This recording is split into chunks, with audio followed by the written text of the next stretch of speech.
TDP రాష్ట్ర రైతు అధ్యక్షుడు నాగిరెడ్డిపై జరిగిన హత్యా ప్రయత్నం దుర్మార్గమని టీడీపీ నేత కేశినేని శివనాథ్ అన్నారు. టీడీపీ నాయకులపై చేస్తున్న దాడులు ఎక్కడైనా ఆపండి అంటూ మండిపడ్డారు. నాని అందరికీ చిప్పు దొబ్బిందని, ఈ మధ్య వారు ఏం మాట్లాడుతున్నారో వారికి అర్థం కావటం లేదని అన్నారు. ఎన్టీఆర్ జిల్లాలోని కంచికచర్ల మండలం గండేపల్లి గ్రామంలో నందిగామ మాజీ ఎమ్మెల్యే తంగిరాల సౌమ్యతో కలిసి కేశినేని శివనాథ్ పర్యటించారు. ఈ సందర్భంగా వీరికి టీడీపీ జనసేన నాయకులు కార్యకర్తలు స్వాగతం పలికారు.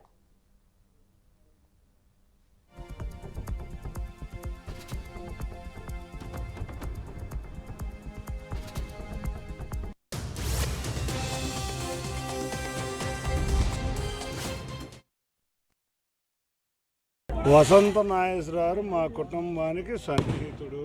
ఓన్లీ వసంత నాగేశ్వరరావుని రమ్మంటే మర్యాదపూర్వకంగా వెళ్ళి కలిశాను. తెలుగుదేశం జనసేన పొత్తులు ముందు తేలాలి. అవి తేలిపోయినాక అందరు అభ్యర్థులు అనౌన్స్ చేస్తారు. ఒక రాష్ట్ర ప్రభుత్వం ఎంత దారుణమైన పరిస్థితిలో ఉందో అర్థం చేసుకోవచ్చు.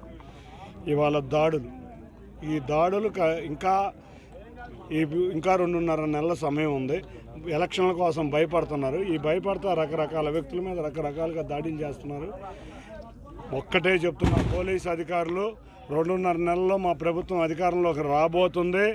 తప్పకుండా ఎవరైతే ఈ శాంతి భద్రతల విఘాతం కలిగిస్తున్నారో, ఇటువంటి దాడులు చేస్తున్నారో వారిని అరెస్ట్ చేయాలి. మా నారా లోకేష్ గారి యువగలం సక్సెస్ అయినాక మరీ చిప్పు ఎక్కువ పోయింది. మా ప్రభుత్వం 2.5 నెలల్లో అధికారంలోకి రాబోతుంది.